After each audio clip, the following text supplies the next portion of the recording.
It's a pleasure for me to introduce Dr. Sal Mangione. He's a clinician educator with a long interest in physical diagnosis. He's been actively involved in undergraduate and graduate programs at Thomas Jefferson. He obtained his MD from the Catholic University of Rome, and then he trained in internal medicine and then a pulmonary and critical care fellowship at the Medical College of Pennsylvania. And then he joined the faculty of Thomas Jefferson, and he has remained there since 1998. He has created many innovative programs, has been awarded many teaching prizes for his outstanding teaching, and also he has been awarded a number of grants related to asthma and asthma education. He has many talks, both nationally and internationally, on famous physical diagnoses and exams. He also has been an author on 4 publications on physician empathy and the creation of the Jefferson Physician Empathy Scale. In addition, he has spoken on a number of interesting topics, including physicians and the Holocaust, Nazi medicine, power and illness, and most recently in April at the American College of Physicians National Meeting in San Diego, a talk entitled "The Penis et al. Everything You Ever Wanted to Know But Never Dared to Ask." I thought I would put up a quote that I found on Google of Dr. Mangione's. A lot of people have talked about the lost soul of medicine, how medicine has changed. The demise of the bedside exam and the refuge we seek in powerful technology is a symptom of that. We're becoming more technicians and less healers. And then he's written a number of textbooks that have been praised, and these are some of the quotes on Amazon. His book offers an amazing amount of information concisely. He even offers the historical background for many of the eponyms like Karakov sounds. I especially appreciated how the book tries to eliminate traditional but useless examination maneuvers and tries to clarify the sensitivity and specificity of the useful ones. You will indeed discover dozens of useful examination hints and secrets you absolutely don't know unless you are Dr. Mangione. It's also written in a pleasant and amusing way. And lastly, I will never sell my book, which I thought was the most amazing of all. So it's a pleasure to introduce him today. He'll be speaking. The title of the talk is Augenblick, Famous Physicals in History. Thanks, Dr. Friedman. It's really a pleasure to be here. Actually, the paper that you have is a tribute in many ways to Mount Sinai, because the diagnosis of Mahler 100 years ago was made by Emanuel Lieberman, who was Mount Sinai. And actually, the week he made the diagnosis, his mentor, who was part-time Mount Sinai, Dr. Genoway, passed away. So it was kind of interesting to write that, but I'm not going to talk about Mahler, because what I decided to do for this presentation, which is indeed on Augenblick, is to try to see how Augenblick can be taught. So, Augenblick. Augenblick is German for eye blink. It's diagnosis made in a blink of an eye. And again, the issue is very much the issue that we discussed before, that today's physicians seem to be more preoccupied with laying tools rather than hands. So physical exam, which is the core of the art of medicine, is what fascinates the public. Started as inspection and palpation. It took a long time before the second edition, the next edition, which was percussion, and that was made by an Austrian guy who actually played music, who wrote librettos for Salieri, and as a kid watched his father, who had a tavern, go down to the basement and percuss barrels of wine to see if they were full or empty, and that's how Leopold Eulenbrugger developed percussion. Laennec hated percussion. He was an aristocrat. The last thing he wanted to do was to touch people, so to put distance between them and him, he invented the stethoscope. And then William Osler added contemplation. Here you see Sir William, who's actually inspecting on top left, auscultating on top right, palpating down at the bottom on the left, and finally putting it all together. Contemplation. Now, how can you contemplate when they give you on average 7 minutes for a follow-up visit? Well, that's how Augenblick becomes very valuable. Eye blink diagnosis. Basically, you can observe a lot by watching. Now, the master of Augenblick was actually a tall, lanky, absent-minded, and handsome Scot whose name was Joseph Bell. This fellow taught at Edinburgh, and he was actually a charismatic teacher, but he was also a fantastic diagnostician. Not only could tell you what was wrong with you at first sight, but he could also say where you worked, which part of town were you from, and some of your personal quirks. Indeed, even dabbed in forensic medicine to the point that when Scotland Yard was trying to solve the mystery of Jack the Ripper, he analyzed the evidence, he gathered it and analyzed it, wrote a letter to Scotland Yard with the name of the assassin, and the murder stopped. One of the clerks who worked with him was another Scot, Arthur Conan Doyle, who became so fascinated by this diagnostician that when he, at age 27, decided to get out of medicine and become an author, used Professor Bell as the model for Sherlock Holmes. And in fact, the very first book in the series, The Room is Scarlet, was prefaced and introduced by Bell. The study in Scarlet is very important because it gives us a sense of what Augenblick is. So if you remember, Watson meets Holmes, goes to London to rent a flat. Watson is a surgeon that just got back from Afghanistan where he was wounded. Holmes looks at him, and at first sight he says, "You're a military surgeon, you got back from Afghanistan where you were wounded." And Watson says, "How do you know? You didn't even ask me a word." Here is the description of Augenblick. "I knew that you came from Afghanistan. From long habit, the train of thought ran so swiftly through my mind that I came to the conclusion without being conscious of the intermediate steps, yet they were there. The train of reasoning ran as such. Here is a gentleman of a medical type, but with the air of a military man, clearly an army doctor. He's got back from the tropics because his face is dark, and that is not the natural tint of his skin, because his wrists are fair. He has undergone tremendous hardship and sickness, as his face states very clearly, and his left arm has been injured because he holds it in a stiff and unnatural manner. So all of these mean good observational skills. Helps tremendously being a woman. The studies have been done in college students, and clearly women are much better observers. But you can train yourself and become a good observer. So basically you have to detect the unusual. Then you have to match it to a database. And that's where the two processes are necessary. Where in the tropics could an English army doctor have seen much hardship and got his arm wounded? Clearly in Afghanistan. The Brits were stuck in Afghanistan in those years. The whole train of thought did not occupy a second. I then remarked you came from Afghanistan and you were astonished. So again, the two elements. Pick up the unusual. And remember what Goethe says, the eye doesn't see what the mind doesn't know. So you need to know a little bit about it. Then you have to match it. That's why, if you are in a coffee room and a friend, a woman, looks around and says, "Did you see that guy? He looks weird." And you look up and you say, "No, he's acromegalic." Because you're not a great observer, but you have a database. Okay? And this is Primo Carnera, who was a heavyweight boxing champion from northern Italy, world champion in the 30s, and he succumbed indeed to acromegaly that gave him diabetes. So, you got to be a systematic observer. Look at body habitus, face, ears and eyes, skin, extremities, thorax and abdomen. And let's play this game.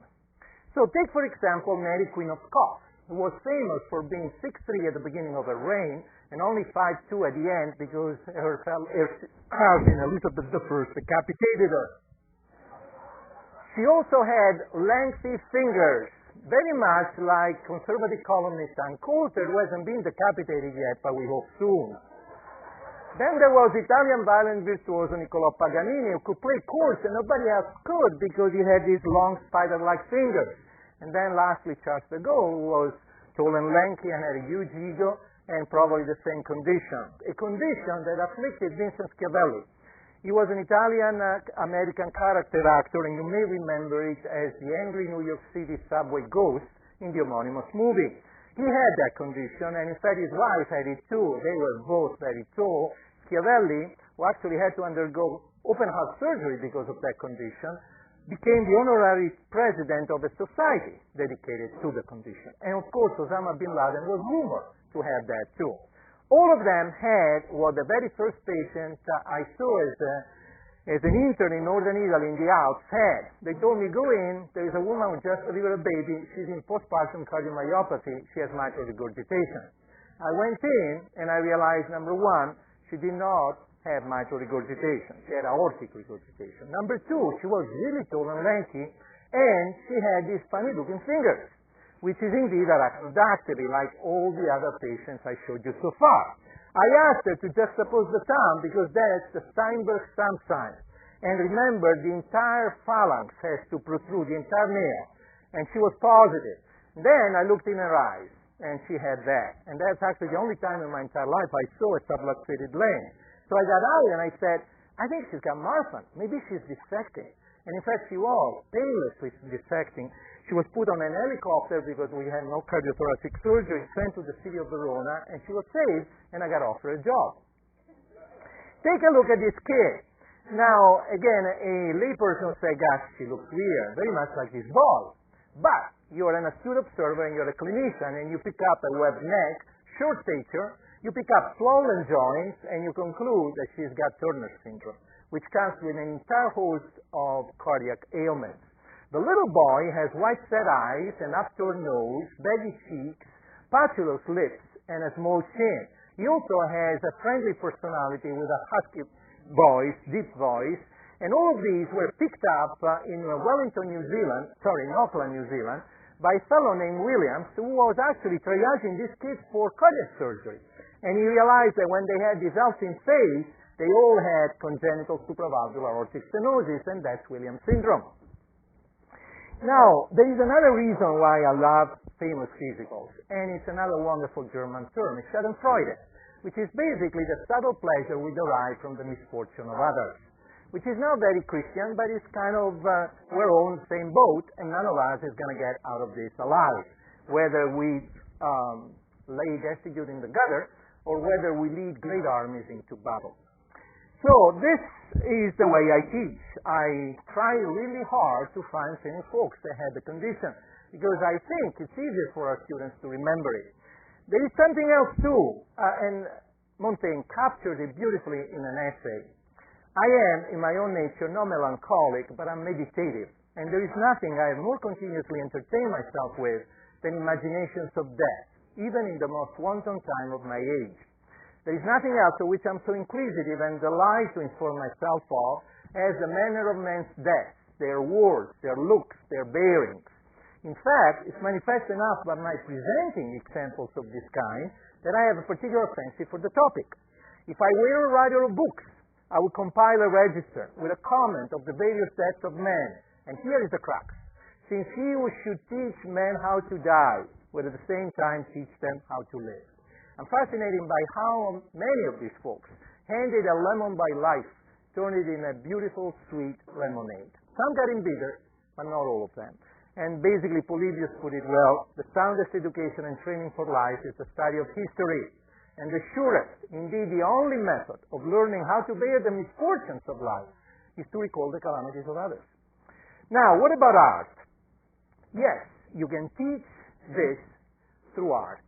Because observational skills, and there is a flurry of papers, this actually has multiple authors from various institutions in the Northeast.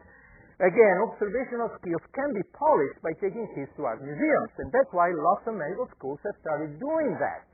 Others, like mine, have started selling artworks. You may remember we saw the Gross Clinic. It's called Bucks. And we made a lot of it, although not too many because immediately after the market crashed. And we tried to sell it to Walmart, but the city of Philadelphia erupted in outrage, and they bought it, and thank God it's still in Philly. Take a look at Dick Cat. Dick Cat was a magical realist painter from between the time of the two great wars. He also had a condition that made him bedridden, house-ridden, for the 39 years of his life. And he portrayed himself 40 times. And in all his canvases, he gave us clues to what he had. Now again, what you pick up is a dusky nose, dusky lips, and dusky chin. This is what we call acrocyanosis. And then lastly, he has the loss of the lobby-bone angle and the bulging of the distal phalanxes, which is very typical of clubbing. Dick Cat had Fallot, and he succumbed 3 years before Helen Taussig, Blalock, and Thomas at Hopkins fixed it. Now, to give you the power of art, take this paper read by a physician in 1858 at a meeting of the British Medical Association. and see how difficult it is to imagine what he's talking about. First among the peculiarities by which these patients may be identified is the physiognomy, the tooth ensemble of the physiognomy. A pale, earthy complexion, a thick, pitted skin, a sunk and flattened nose, and scars of all features around the angles of the mouth often give the countenance so much of peculiarity that the condition may be recognized at a glance. Augenblick. The opinion is usually borne out by observing further that the subject is short in stature, has large protruding forehead, and a heavy aspect. Can you picture this guy? Well, this guy, of course, is Hutchinson's description of congenital syphilis in 1858. Artists had trumped that by 200 years, because Rembrandt got there first. And this is the first description of a congenital syphilitic patient. Let me tell you about it because it's in New York City. It's at the Met. This is Gerard de Larrest. Gerard de Larrest was a genius. He was a draftsman, a theatrical set designer, a lecturer, a writer, a theoretician, the best mind after Rembrandt in the Netherlands of those years. He also was described by contemporaries as having a nauseating appearance. Let's take a look. First of all, he's got the frontal bosses of Parrot that were described by Hutchinson with very convoluted words. He's got short maxilla, he's got a saddle nose, typical of congenital syphilis. He's got a relatively protruding jaw, and lastly, he's got these rhagages, these creases around the eyes and the corners of the mouth. Very typical, they are ulcerated lesions of congenital syphilis. And lastly, he went blind at age 49, which means he probably had interstitial keratitis, which, if you remember, is part of the triad of congenital syphilis. This is what artists depicted after Hutchinson put it on the map. But again, Rembrandt had done that 200 years before, and Rembrandt gave us three first. And I'll show you in a minute that, again, trumps physicians by plenty of time. So this guy has a saddle nose, very typical congenital syphilis. Also, you can see that he's got, again, a little bit of interstitial keratitis there. This is, again, a saddle nose. He's got rhagages. He's got the cloudiness of the eye, which is the interstitial keratitis, and he's got the rhagages. Now, William Osler also described that, more or less at the time of Hutchinson, a few years later.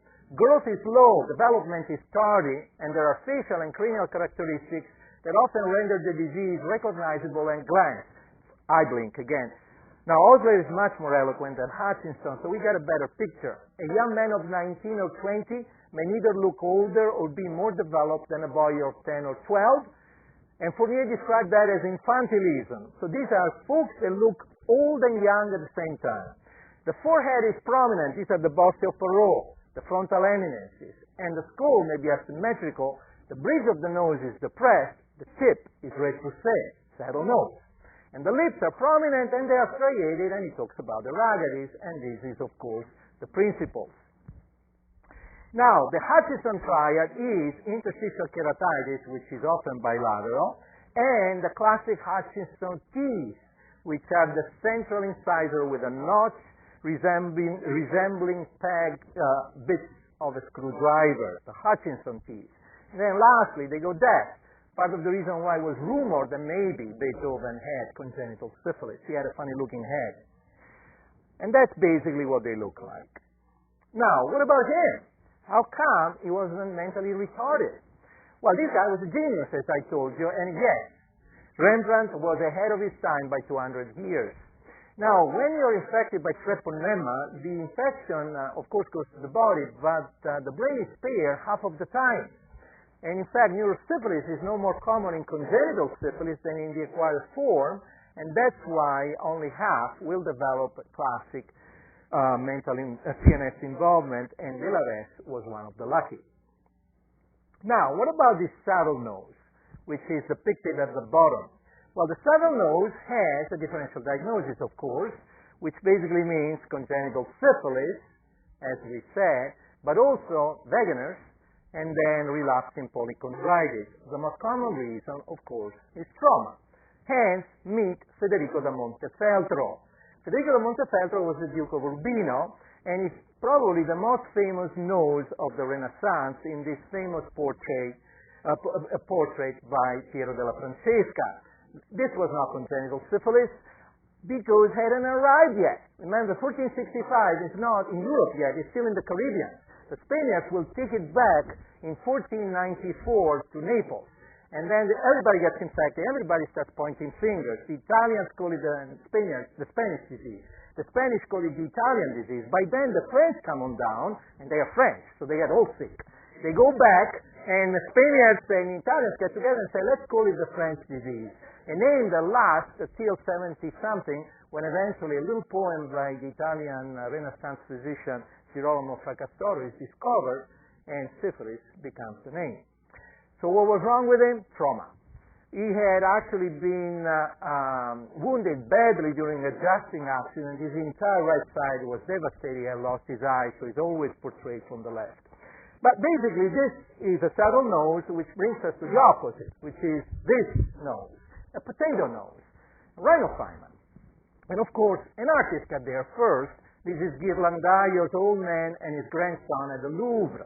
This is actually the idea of unconditional love. The man, to put it as the Delarec's description, has a nauseating appearance, and yet the little boy loves him unconditionally. That was the idea of Ghirlandaio. Rembrandt himself had rosacea, and he portrayed his own rhinophyma. That's the second of Rembrandt's contribution to medicine. And of course, rhinophyma is common. A famous victim was J.P. Morgan, who was so concerned about his appearance that he always had his pictures airbrushed and went after photographers that tried to snatch a few. The only one that shows his potato nose is on the left when he was in Congress reporting to a committee. We had a president recently who had a little bit of rhinophyma and rosacea, and that was particularly evident when he got upset. Which brings us to a very important question. Did Pinocchio have rhinophyma? Now, Pinocchio did not have rhinophyma. Pinocchio had reversible rhinomegaly related to his telling lies. And he went like this. At his third lie, his nose grew so extraordinarily long that poor Pinocchio could no longer run around. The fairy looked at him and laughed. Why are you laughing? I'm laughing at the lie you told. How do you know I told a lie? Lies, my dear boy, are quickly discovered because they come in two flavors. There are lies with short legs and there are lies with long noses, and yours is clearly of the long nose variety. That was a brilliant intuition by Collodi in his Pinocchio, which eventually led to the Pinocchio effect. So let's talk a little bit about that. You know, there are only two organs in our body that share the unfortunate property of having erectile vascular tissue. They are the penis and the nose. So if you wake up in the middle of the night with a stuffed nose and a stuffed something else, that's the reason. Hence, when you lie, this thing vasodilates, and it's not under your control. And it gives you an itch. It may even actually cause a lengthening of the nose. People that lie to your face will touch their nose. And this was intuited by Alan Hirsch, with the Chicago-based and Russia-affiliated Smell and Taste Research Foundation, so he came up with 23 signs, Augenblick, of lying. And then went on to test them on the Bill Clinton's famous testimony during the Lewinsky affair. Whenever Bill was legally accurate, which means he was lying, he was doing all of them and touching his nose a lot. And then he went on and tested the O.J. Simpson tapes and worked there too, which basically means that he that has eyes to see and ears to hear will soon realize that no human being can keep a secret. And that's because if his lips are silent, he still chatters with his fingertips. So that betrayal oozes out of him at every pore. Or, as Yogi Berra put it, you can observe a lot by watching. Let's move to Rome and let's go to the past. This is actually one of my heroes. You're evaluating a 62-year-old Roman emperor. He's a medical school dropout with a long interest in travel, architecture, poetry, and all things Greek, hence his name, the Greekling. So in Rome, they call him the Greekling, and it's not a compliment. They also laugh because he's got a Spanish accent. Then he has 3 senators executed, and the laughter and the giggling stops. In fact, he's a competitive, driven, impatient, and very irascible fellow. Once had his chief architect executed on mere building disagreements. Why? Because the guy invents the dome. There was no dome till Hadrian, and his chief architect compared them to pumpkins, and he had him executed. And the present time is too short of breath to either argue with you or have you executed. And we actually do have, this story is true, because we know that he was under care of a Greek physician, and this Greek physician was quite heroic, I'll tell you in a minute. You notice that his belly is swollen, the neck veins are distended, the legs are edematous, and also it tells you that he has been bleeding a lot from his nose. Maybe epistaxis as a result of hypertension, the classic type A personality. But you are fascinated by something else. And this is Augenblick, once again, 1700 years earlier, shown by an artist, then picked up by a physician. Can you detect what's unusual with the emperor, which is diagnostic?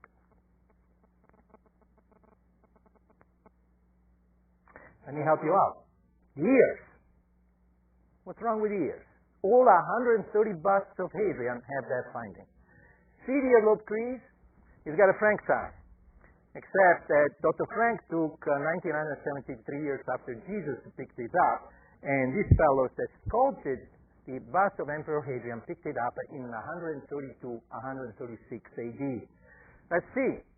He's creased in Naples, he's creased in Madrid, he's creased in Athens, he's creased in Florence, he even creased on his gold coins.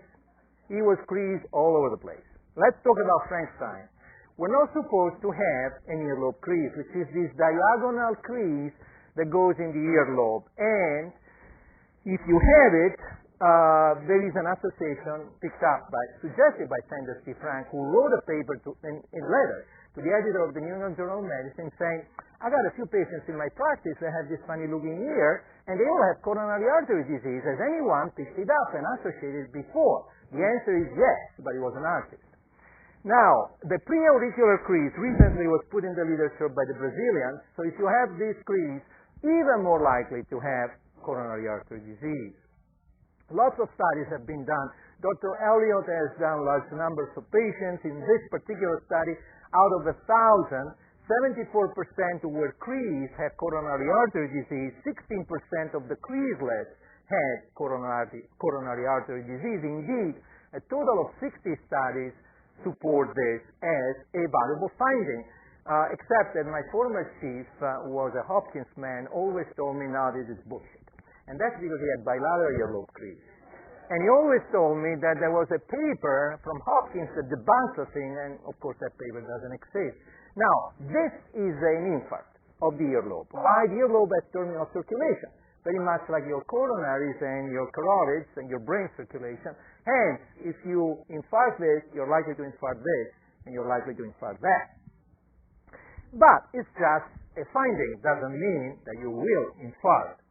Now, take a look at these three men who together are responsible for the mess of the European debacle of the euro. The guy on the left self-combusting on you-know-what.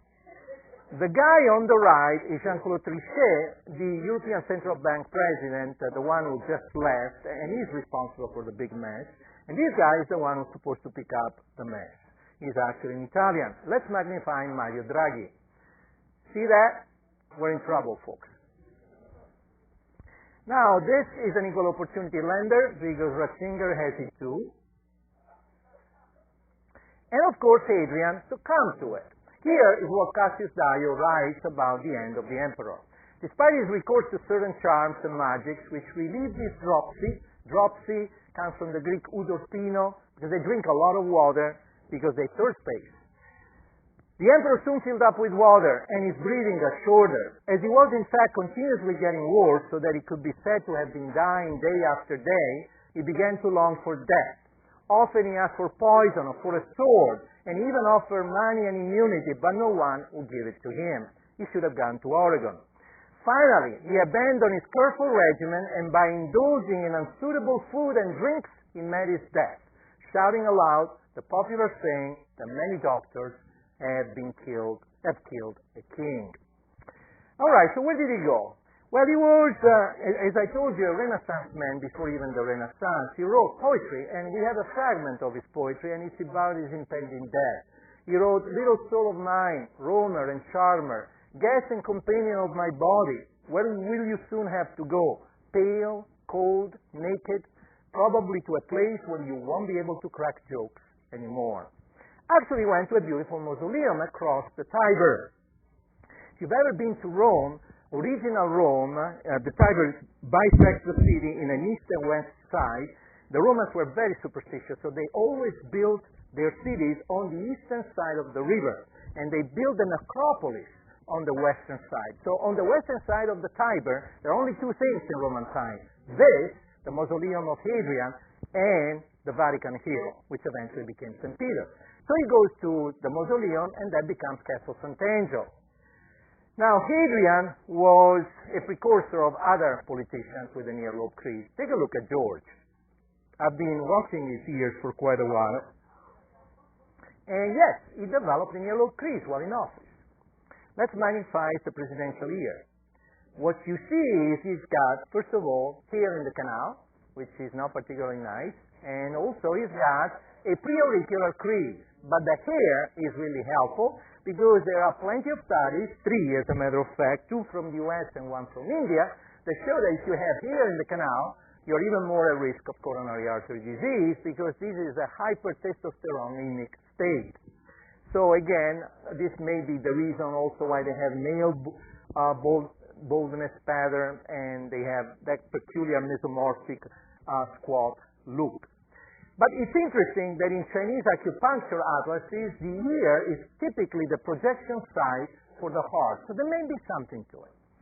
Now, I have to say that I feel this quite a lot because I have an earlobe crease. I got my earlobe crease when Sarah Palin ran for office. And in fact, you can see that in that picture that was taken the year that the students gave me a portrait as their best teacher in medical school. I did not have it because I have a picture of the left side. Now I do, and it's all Sarah's fault. But if, like me and George, you have an earlobe crease, let me say something.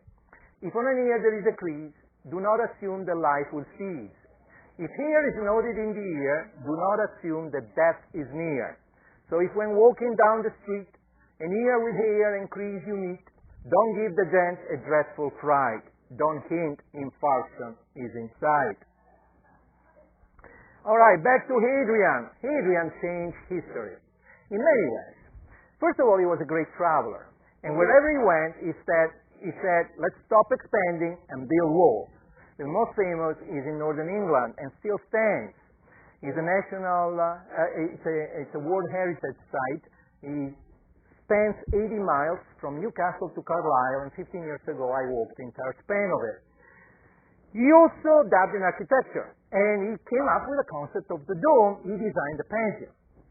So, if you go inside the Pantheon, which by the way is beautiful, you will find the script. And of course, this is the obligatory statue of the Madonna, which will make Hadrian really happy. But on the left, you see this handsome young man. Let me tell you about him. We are in Rome. It's April 6, 1520. It's Good Friday. You're a 37-year-old immigrant, and you're one of the greatest painters of the Renaissance. And yet, for the past few days, you've been in bed fighting a nasty fever, which started soon after a long night of love-making. There's always a woman responsible for this. Sensing your imminent death, after all, you were born on a Good Friday, and like all Italians, you're superstitious, you ask for last rites. You dictate your will. You bid farewell to your favorite model, who's the one you were in bed for the night before, leaving sufficient funds for her care, and then you entrust her to your loyal friend and servant, and then you die. And when they come to bury you, they find this last portrait of her. And this is Margherita Luti, who was also known as La Fornarina because her father had a bakery. And so Fornaro is Italian for Roman, actually, for baker. This is the only portrait we have of Margherita Luti where she's naked. And she's pointing to the left breast. Let's take a look. Let's magnify that breast. The breast is enlarged and it's a bit deformed. There is a mess. There's bulging on the left outer quadrant. There's a little bit of skin discoloration, and then there is retraction just below it. And maybe some bulging in the axilla and a satellite node. Either way, if that is the case, this is the first description of breast cancer, because medicine will arrive there much later. What we know about La Fornarina is that she was indeed his lover, favorite model, and probably would have been his wife, except that Raphael was so handsome, he was such a nice guy, that all the cardinals were trying to match him with their nephews and nieces and daughters. And so he decided that to keep the commissions, he would have been better off as a single man. But she was really his woman. And we know that after the death of Raphael, she retired to a nunnery and never left. She was dead a few months later, so she probably did die of breast cancer, and this is another of her portraits. And this is the nunnery, which doesn't exist anymore in Trastevere, where she took the vows and retired. Now, Rembrandt got there a little later. So meet Bathsheba, who's at her bath with David's letter. You remember the story? David can't sleep, so he goes up to the roof of the house, sees Bathsheba, falls in love. She's got his letter. Let's hear what the Bible says. Came to pass that David could not fall asleep, so went to the roof of his house, saw her bathing, fell in love, and asked, who is she? And they say, she's Bathsheba, but she's married. No problem, summon her up. So she got summoned up, she got cleansed, and she got made pregnant. But let's, which proves, by the way, that God gave man the penis and the brain as his two greatest gifts, but made it so that man could only use one at a time. And there are plenty of examples. You know about this guy, and you know about the Sperminator. So what about Bathsheba? Well, Bathsheba was actually Hendrik's Stoffel. She was the mistress of Rembrandt. Now, Rembrandt loved to spend money. He was a collector. And his wife was astute enough and rich enough that when she died, she said, he's not going to have my money if he remarries. So he actually never remarried Enrique, but they were basically husband and wife. And then he depicts her breast, and she's got a huge mess. And she was dead 6 months later. Okay, so Enrique is actually the first documented breast cancer, because we know by then that that's what she died from. For Fornarina, we're not entirely sure. Breast cancer can change history. Meet Theodora. She was the Empress of Constantinople at the time that Justinian was the emperor. She was the one running the show. She was a prostitute, and Justinian was a virgin. Nice combination. So she basically married him and ran the country. She's the one who sent the Byzantine armies to reconquer the western provinces that had been lost to the barbarians. They reconquered Italy, they reconquered North Africa. And then the plague came to Constantinople from the east. And this was Justinian's fleet, which was a mess, because killed half of the population of the empire, and also killed a lot of people in Persia, which is where the plague had come from. The result, within a few years, the armies of Islam were unimpeded in their expansion. History changed by a bacillus. Theodora died of breast cancer, we know that, and Justinian was left alone. Just to give you an idea, this is the Roman Empire in yellow, after Theodora and Justinian had reconquered Africa, a bit of Spain, and Italy. This is the Persian Empire. There were only two great superpowers. Then the plague comes in, and within a few years, that's it. This is the Caliphate. The Byzantine Empire, the Roman Empire, is limited to these two provinces, and Persia has disappeared. And I told you, the last contribution of Hadrian is the invention of the concept of the dome, which is the Pantheon. The Greeks did not have that. They had roofs. And the Pantheon and the dome picked up. We find it in Constantinople. We find it in Brunelleschi's dome in Florence. Michelangelo gave a dome to St. Peter, and Thomas Jefferson gave domes to Monticello and to the University of Virginia. Now, the dome, however, interestingly enough, since it was the brainchild of a pagan, became linked to the Catholic Church. So the Protestants said, we're not going to make this breast-like structure, we're going to make steeples, which of course are phallic. So when Christopher Wren, who was actually a fellow physician, decided to build a nice dome in London, and that became St. Paul's Cathedral, they said, no, that's too Catholic. But he went up, and he still stays. The last reason why Hadrian changed history has something to do with the diaspora. So Hadrian, as you know, was an aesthete, and he considered circumcision barbaric. And I'm not making this up. So he did two things. He banned it across the empire, and decided to rename Jerusalem after himself, Aelia Capitolina. Also decided to rebuild the Temple of Zeus and dedicate the Temple of Herod and dedicated to Zeus. That did not go down too well in Judea, and so this was a Bar-Kokhba rebellion. And at the end of it, 500,000 Jews lay dead, and the rest got forced into exile by Hadrian. To add insult to injury, he actually renamed the province from Judea into Palestine after the traditional enemies of the Jews, the Philistines. To this day, in rabbinic Jewish rituals, when his name comes up, the refrain goes, "May his bones rot." Which brings us to Jerusalem. So let's get into one other very important case. It's April 7, 30 AD. You're outside Damascus Gate in Jerusalem, and you're watching three men being executed by an occupying imperial power. The execution started at 9 o'clock and has been going on for close to 6 hours. Then all of a sudden, one of the three men cries a loud shout, and then he expires. According to an eyewitness, 2 hours later, one of the soldiers spears him on the side, and out of that wound come blood and water. That's at least what John told us and what the Shroud of Turin tells us. So let me tell you about this other thing, which is not a work of art. It might be a work of art, but so far nobody has been able to prove it. I'm totally fascinated by the Shroud of Turin. Actually, I give a talk on the medical and scientific evidence behind it, and I have to say that it has fascinated people from any background. In fact, the BEDSIDE on the web is maintained by a guy, and I spoke to him, who's an agnostic Jew. His name is Barry Schwartz. He was the photographer of the third mission that went to Turin to study the Shroud. There were 50 American scientists. And I called him up, and he says, I was a photographer. The only reason why I went there, I didn't care about the Shroud, I cared about the trip to Italy. And I was expecting to walk into the place, see the brush strokes, and come out. I tell you, I'm a zealot. I believe that that's what it is. It is indeed the burial garment. I'm still an agnostic Jew, he said, but I believe that this is real.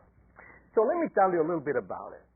There is a blood stain on the shroud that was indeed in the area of the wound to the chest and has been tested by 3 different university groups and found to be blood. This is human blood, is AB in type, which is common in the Middle East, rare in Europe, and is very vermilion, orange-like. Okay, why is that? Well, because when they analyze this thing, it's tremendously rich in bilirubin. Why bilirubin? Because if you get flogged as ferociously as he got flogged, then you hemolyze, and bilirubin will be there. And then lastly, there is serum albumin in it present, and indeed is in 2 concentric halos. There is a central clot, and then there is a halo around it. So the theory of the blood and water was eventually put together by British pathologists that came up with the idea of how this came about. Let me tell you how people died on the cross. They died an excruciating death, which literally means from the cross. And they died of suffocation. Because the only way that they could breathe was by pushing themselves on the feet and using the wrists as a fulcrum in order to exhale. Now, our exhalation is passive, but on the cross was active. Inhalation was passive because of gravity. So every breath was excruciatingly painful till they tired, and over a period of a couple of days, they died in respiratory failure. He dies very quickly, in 6 hours, to the point the pilot says, how could it be? It's too early. And he dies shouting, because 2 evangelists tell us that, and no people in respiratory failure die shouting.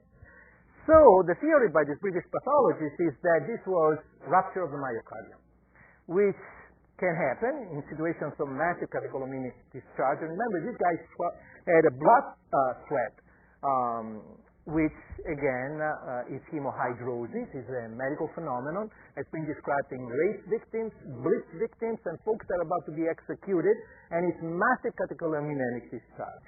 So he ruptures the heart, floods the pericardium, and all of a sudden he's dead. When they come 2 hours later, the sedimentary red cells come out, and the supernata, blood and water. And that's the theory. And it makes a lot of sense.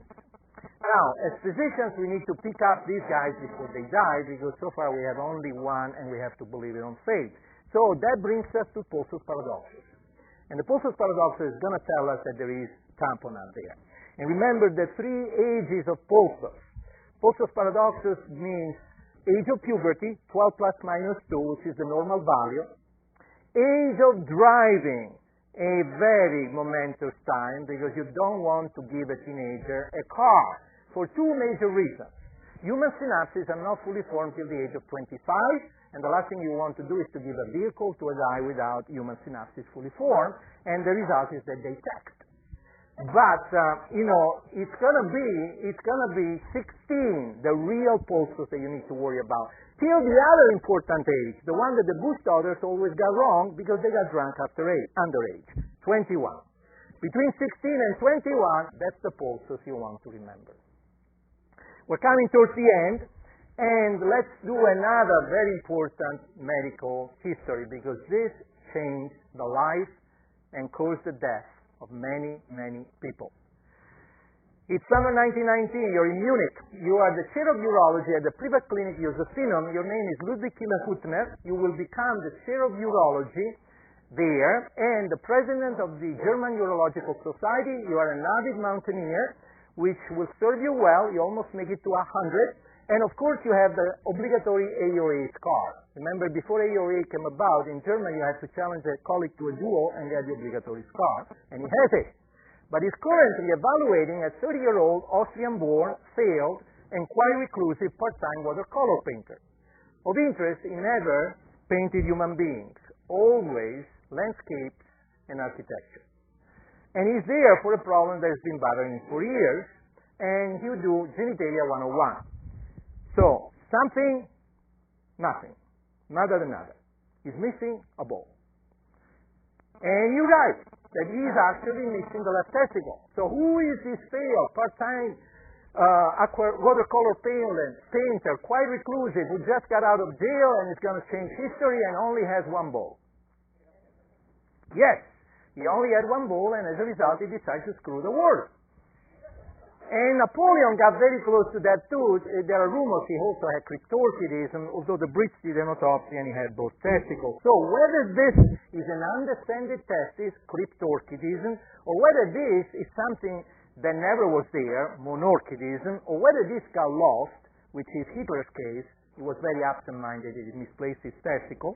The result is that this is important. And if it's cryptorchidism, you have to move it down quickly or you will lose fertility. And if you catch it in an older person like Hitler, you have to take it out because of neoplastic degeneration. The real problem here is not fertility. There is another testicle. The problem is psychological repercussions. You might find yourself invading Poland. Now, the Brits knew about that, and they even wrote a song titled Hitler Has Only Got One Ball, which was set to the tune of Conrad Bogie March and went like this. Hitler has only got one ball. Remember that? David Lean in the 50s did Bridge Over the River Kwai, which was a masterpiece, and there's that famous scene of this ragtag group of British POWs marching into a Japanese camp, defiantly whistling, Hitler has only got one ball, because everybody back home knew that that was the ultimate song of defiance. Lean wanted them to sing the lyrics, but production says, no, it's bad taste. So they whistled it, and that got them an Oscar for Best Soundtrack. So what kind of a man was this Hitler? According to Marlene Dietrich, he was a jerk afraid of women. Let's talk about the Führer's testicles. He had two in Austria because we have his GP who examined it plenty of time, and he was actually very nice in the care he gave Hitler's mom when she got breast cancer, to the point that when Hitler invaded Austria, went to him and said, Dr. Bloch, get the hell out of the country because I'm going to have to kill a few million people. And Dr. Bloch came to New York. And after the war, he was interviewed in the Bronx, and he said he had two testicles. But the Russians told us from their autopsy he only had one. And in fact, here's what they say. The left testicle could not be found either in the scrotum or in the spermatic cord inside the inguinal canal or in the small pelvis. Now, there is a problem. Three problems. Number one, they are Russian, so we don't trust them. Number two, it took them a long time to tell us, 20 years. And number three, the Führer was flambé. So how could you tell? Which basically brings us to the truth. And the truth was published by The Sun, a British tabloid that is not the New England Journal of Medicine, but they basically reported the medic who rescued Corporal Hitler at the Battle of the Somme, where he had been badly wounded, we know that, on the flank, and the groin, and he had lost his left testicle. Okay? And that's why he became highly concerned and guarding of the remaining family jewels. Now, Francisco Franco, believe it or not, had also lost a testicle during action, which again, I think this is not for laughter. We really need to know what's wrong with these guys, because otherwise we might find ourselves invading Poland. Now, so he had only one, and the father of Gore Vidal had three. I imagine poor Gore Vidal being born to a father with three testicles. So let's put them together, and if we do that, maybe 60 million people didn't have to die. Well, of course, that's a joke. The reality is, yes, triorchidism does exist. And if you go to Venice, you find in this lovely square the statue of Bartolomeo Colleoni. Cogliones, you know what I mean. He had three, and he made sure that they were on his emblem and on his grave. And triorchidism does exist. We're coming to the end. What's wrong with Wolfgang Amadeus Mozart in the last portrait made by his brother-in-law? Augenblick. The eyes are funny. They are kind of bulging. Okay, so what can it be? Was he hyperthyroid? Well, does it help you if I say that when he was a little kid, his father was crisscrossing Europe with him and his little sister trying to make a few floorings, and little Wolfie got tons of bouts of tonsillitis and even scarlet fever. Would it help you if I show you somebody with that condition? Well, that's nephrotic syndrome. And most likely that's what Wolfie had. And yes, it's a pale, sallow, swollen, very similar to myxedema, but here it's water, it's not mucopolysaccharides. So why is this relevant to Wolfgang's death? Well, because we know that he died with an acute illness that he acquired in the winter near Christmas, and it was characterized by fever, chills, and pretty soon delirium, with a cough. And probably he might have had these nails. And by the way, I was at Bellevue a couple of years ago, and they took me to the bedside to see a guy with big pneumonia. And he had classic findings of consolidation, but he also had these nails. Doesn't project too well, but if you squint a bit, I'll tell you what you should see. Two paired transversal white bands with normal nails in between. Those are Merki's nails. Merki's nails, or Merki's lines, are focal edema that you see in people that have nephrotic syndrome and spill tons of albumin. And by the time the albumin goes below 2.2, you get this blanching. And in fact, by the time it goes to 1.8, you can make the diagnosis. The original paper by Merki was an American nephrologist. 23 out of 31 had nephrotic syndrome. So I asked this patient, did you have anything wrong with your kidneys? And he said, yeah, back home in the Dominican Republic, I told them that I had a lot of problems, and I did tell the docs here, but they didn't seem to pay much attention. Does that help understanding the kind of pneumonia I had? Yes, because if you spill protein, you spill immunoglobulins, and you are not going to have opsonins for capsulated organisms, you're going to get pneumococcal pneumonia.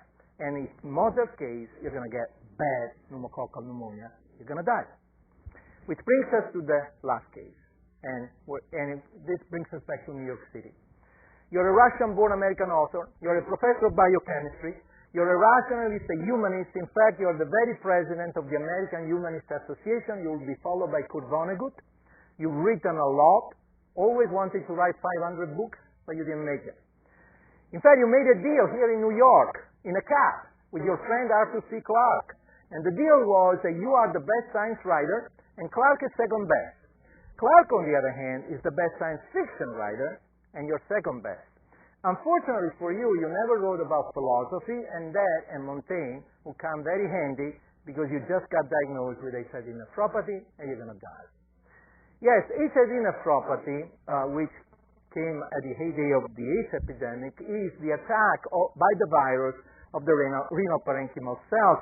And the typical manifestation is focal segmental glomerulosclerosis, which means bad nephrotic syndrome, which means Merki's lines. Okay? So who was this guy that succumbed to HIV and might have had, therefore, as a result of focal segmental glomerulosclerosis, Merki's lines? He was Isaac Asimov. Asimov died of AIDS, although they didn't tell us early on because his wife did not want to tell us.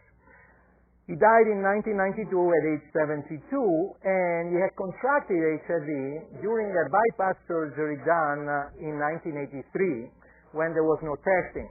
According to his wife, he had a big fever the night of the surgery. She got concerned, but the docs didn't pay attention. The result is that in 1990 he comes down with endocarditis. He needs a mitral valve, but they discover he also has HIV nephropathy, and they let him go. According to his wife, he wanted to go public, but the doctors told him not to do it, and that's why only in the second edition of his biography, his autobiography, she admitted that it was HIV that killed him. And this is my last slide. In that book, which is, by the way, a beautiful book, there is a line where Asimov talks about getting moved by watching a movie. The movie was Lily, made him cry.